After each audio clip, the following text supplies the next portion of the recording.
dédiée à la préservation de l'environnement et de la planète. La journée de la Terre est célébrée chaque 22 avril dans 193 pays à travers le monde, et cela depuis un demi-siècle. Cet événement environnemental participatif majeur, dont le but est de nous amener à réfléchir ensemble sur les dommages infligés à notre maison commune et les gestes simples de tous les jours pour la préserver, est directement à l'origine de l'historique sommet de la Terre de Rio en 1992. Ce sommet fondateur auquel participa activement notre chef de l'État, Denis Sassou Nguesso. C'est dire, vous l'aurez compris, combien il mérite ce titre de premier écologiste du bassin du Congo. Mesdames et messieurs, chers compatriotes, nous n'avons qu'une seule terre, une terre dont nous sommes les gardiens et non les propriétaires.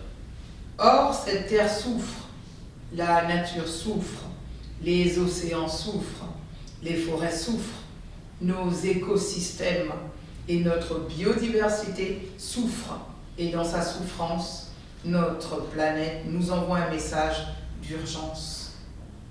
Si nous voulons garantir la durabilité de la vie sur la Terre, il nous revient d'agir pour la protéger. La vie, mais aussi la qualité de vie, à laquelle toutes les sociétés humaines aspirent et qui suppose l'accès à une eau potable sûre, à un air pur, à une alimentation saine et à de l'énergie propre pour cuisiner et s'éclairer et à la sécurité face aux risques de catastrophes. Au cœur de ces défis se trouve l'interconnexion fondamentale entre le changement climatique et la perte de la biodiversité. Chaque phénomène exacerbant les impacts de l'autre. D'où l'importance accordée par le gouvernement, sous l'impulsion du président de la République et de la direction du Premier ministre, à travers le ministère transversal dont j'ai la charge, à une approche politique intégrée qui aborde ensemble le changement climatique, la perte de la biodiversité et le développement durable. Il s'agit par là de privilégier les solutions fondées sur la nature sans opposer, comme certains le font parfois, les nécessités de la protection de l'environnement à celles du progrès économique et social. Les deux doivent avancer de pair et elles doivent avancer vite. Mesdames et messieurs, chers compatriotes, les vagues de chaleur extrême et souvent mortelles pour les plus vulnérables enregistrées ces dernières semaines au Sahel, dans les pays du Golfe, de Guinée et jusqu'à chez nous au Congo, tout comme les épisodes d'extrême pluviosité, d'inondations catastrophiques et de crues historiques auxquelles notre pays a dû faire face sont étroitement liés. Ne nous y trompons pas au réchauffement climatique. La part de responsabilité du continent africain dans ce phénomène dû, comme chacun le sait, à la combustion non maîtrisée des énergies fossiles est insignifiante. Pourtant, le coût des catastrophes climatiques dans les pays en voie d'émergence a doublé au cours de la dernière décennie, au point que les pertes économiques imputables au dérèglement climatique y sont en pourcentage du produit intérieur brut 4 fois supérieur à la moyenne des pays industrialisés les plus pollueurs de la planète.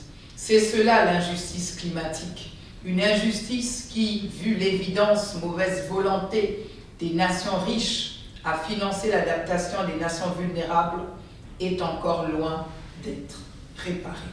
Mesdames et messieurs, chers compatriotes, cette journée de la Terre nourricière doit donc être l'occasion pour les citoyens et les gouvernements des pays du Nord de prendre conscience qu'un changement radical de leur comportement vis-à-vis des pays du Sud est impératif si l'on veut traiter les causes profondes et les effets de plus en plus dévastateurs de la dégradation de l'environnement.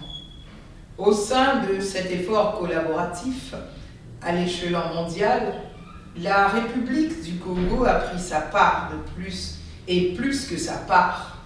Quel meilleur exemple de solution fondée sur la nature, en effet, que celle préconisée il y a 6 mois par le sommet de 3 bassins des écosystèmes de biodiversité et des forêts tropicales, qui a réuni ici à Brazzaville une dizaine de chefs d'État et une centaine de délégations venues de tous les continents autour du président Denis Sassou Nguesso.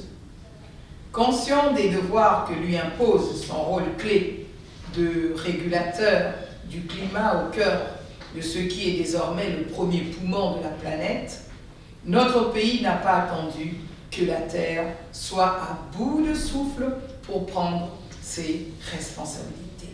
Nous, Africains, nous, Congolais, savons que la Terre est notre mère et que nous devons la respecter à l'instar d'un être vivant. Vive la journée de la Terre, vive le Congo durable et responsable. Je vous remercie.